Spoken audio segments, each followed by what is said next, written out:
Behind the Greenbird pub, there was a big car park. It was a busy pub, and every night there were lots of cars there. Tonight, there was a woman in the car park too. She stood in the dark behind a tree, watching and waiting. Her name was Rosa, and she was 20 years old. She worked in a hotel 6 days a week, but not on Mondays. On Mondays, Rosa did something different. And today was Monday. It was cold. Rosa pushed her hands into the pockets of her coat. It was a night for trousers, but Rosa wore a short skirt and nothing on her legs. That was important. After a time, a woman came out of the pub and walked across the car park to a blue Ford car. The woman was about 50 years old, and she walked slowly. She sang quietly, with a little smile on her face. She's drunk, Rosa thought, but she's going to drive. The woman got to her car and put a hand on it. She wore a long green coat and grey trousers, and she had blonde hair. Very, very blonde hair. "Oh dear, my head," she said, then laughed. That hair colour came out of a bottle, Rosa thought. She took a small bottle from her pocket. There was some red liquid in it, and she put some of the liquid on her leg. Then she ran quickly round the car park to the blue Ford. The woman opened the car door and half fell into the driving seat. She laughed. "Oh, Dorothy Burns," she sang. "You're drunk again." Rosa was now behind her car, crouching on the ground. When the car began to move back, she jumped to her feet and hit the car with her hand. Bang!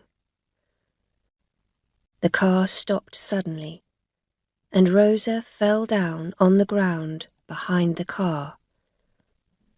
She put her hand on the red liquid on her leg and quickly put some of it on the back of the car.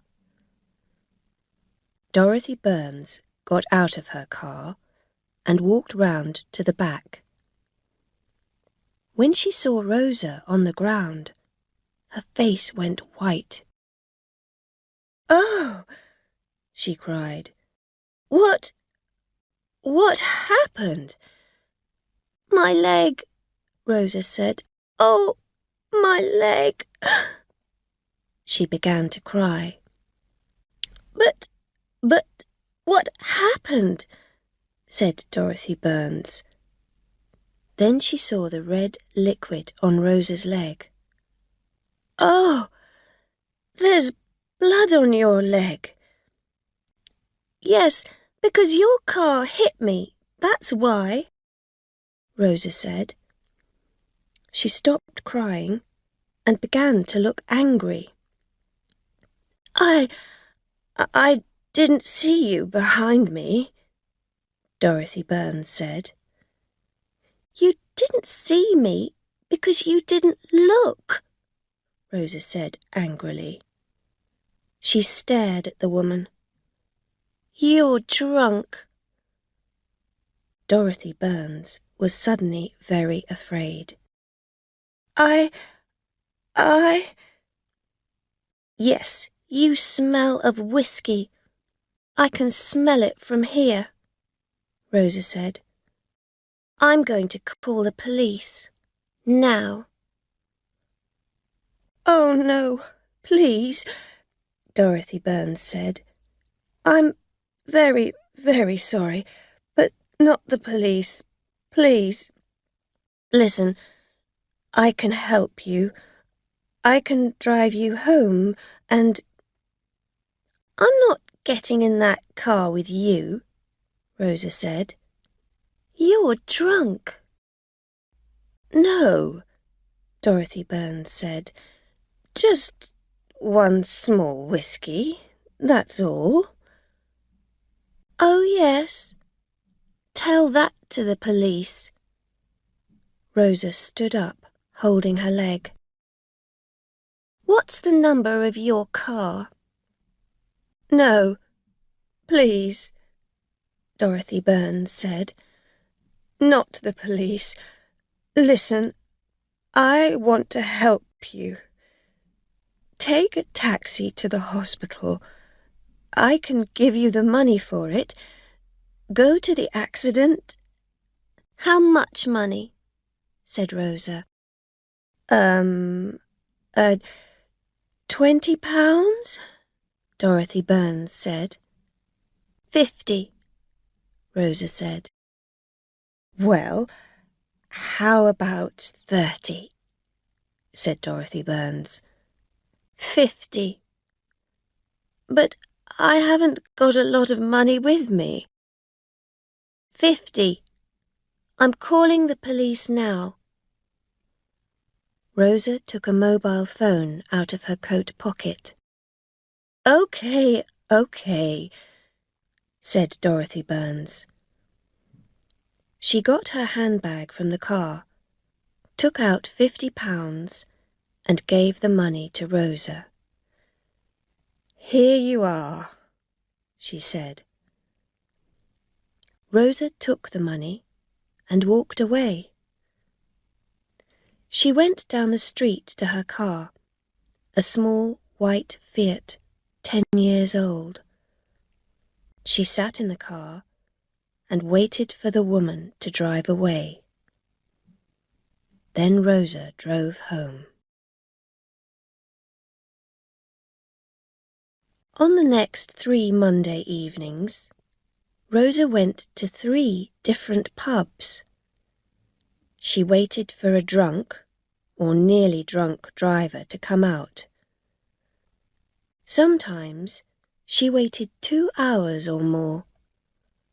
Then she took out her little bottle of red liquid, and minutes later there was an accident.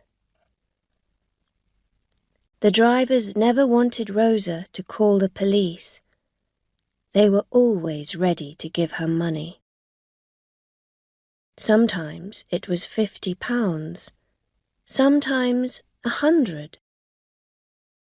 Once, a big fat man with gold teeth gave her £200. That was a very good Monday. The next Monday, Rosa found a pub in a street not far from the Green Bird.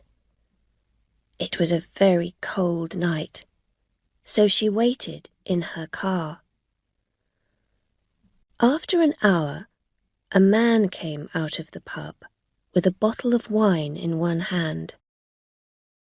He stood looking up and down the car park.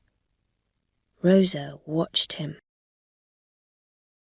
"He can't find his car," she thought. "He's drunk."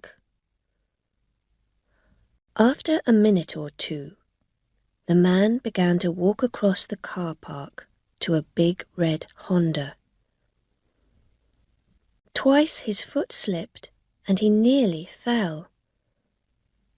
But at last he got to the Honda and began to open the door. Rosa put some red liquid on her leg and got out of her car. She walked quickly to the Honda and crouched down at the back of it, ready for the accident. "Hey, you!" Rosa quickly looked round. A woman ran across the car park. A woman in a green coat and grey trousers. A woman with very blonde hair. She had a camera in her hand.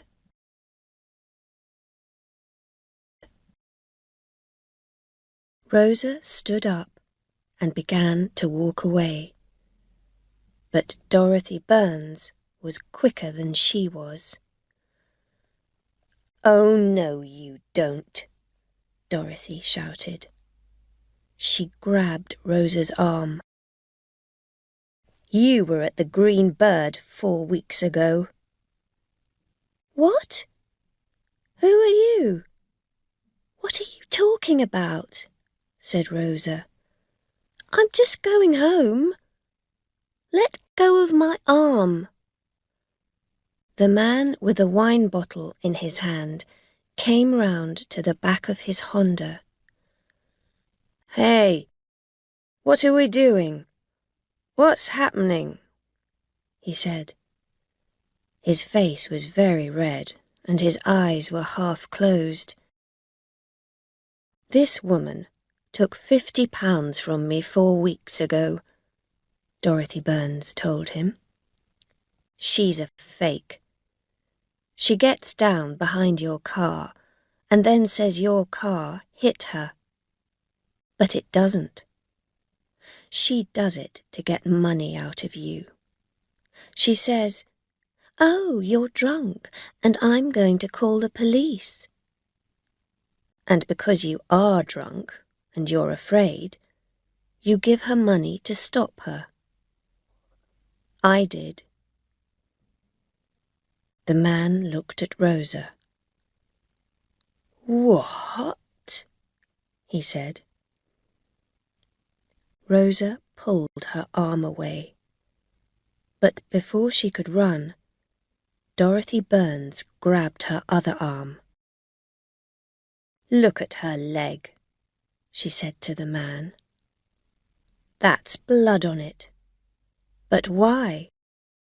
How did it get there?" "She put it there, all ready for the accident. Your accident. Because in a minute, you're going to hit her with your car. And then she's going to cry out, 'Oh, my leg, my leg.' But nothing happened. She's a fake." At last the man understood. He stared at Rosa and his face got redder. "You little," he said angrily. He pushed Rosa and she fell to the ground. But before he could hit her again, Dorothy Burns pulled him away. "No, wait," she said. The bottle of wine fell from the man's hand. It hit the ground next to Rosa and broke. Wine went over her face and her coat. "My wine!" the man cried. He looked angrily at the 2 women, then began to walk back to the pub. "Got to get some more wine," he said. "For my wife." Rosa stood up slowly and then began to walk away. "Wait," said Dorothy Burns. Rosa laughed. "Why? I don't want to talk to you." "Oh, I think you do," Dorothy Burns said. "You see, I took some photos of you when you were behind that man's car, waiting. Interesting photos, they are." Rosa stopped, then walked back to Dorothy. "How did you find me?" she said. "I went to a different pub every night and waited in the car parks and watched. And here you are, doing your dirty little blackmail again." "It's not blackmail. said Rosa quickly. He was drunk, and you were drunk too, that other night. But my car didn't hit you, said Dorothy. How do you know? Said Rosa. You were drunk. No, not drunk. Just happy, that's all, said Dorothy. When I got home, I began to think. You wanted that £50. You wanted it very much. And I know all about blackmail. You see, I was a fake once, too. Rosa stared at her. What did you do? She asked. When I was a child, said Dorothy Burns, my mother and father often went out in the evenings, to dinner, to their friends, to the cinema. They always got a babysitter in to stay with me, because I was only 10 years old. The babysitters were always girls, usually students, about 18 or 19 years old. They needed the money badly. Students always do. But I liked money too. Dorothy Burns smiled. It was easy. At first, I was nice to them. Then I said, I want half your babysitting money, or I'm going to tell Mummy about you. I'm going to say things like this. You hit me. You put very hot water on my hands. You pull my hair. You put me in the dark. These things weren't true, of course. But the girls were afraid of my mother. She was famous, you see. She wrote books about children and was always on television. And when she was angry, she wasn't a very nice person. And so the babysitters said nothing and gave me half their money. What a nice child you were, Rosa said. No, I wasn't nice, said Dorothy. But some people get nicer when they get older. I don't do blackmail now, but I know a blackmailer when I see one. She smiled at Rosa, and Rosa stared back at her. What do you want?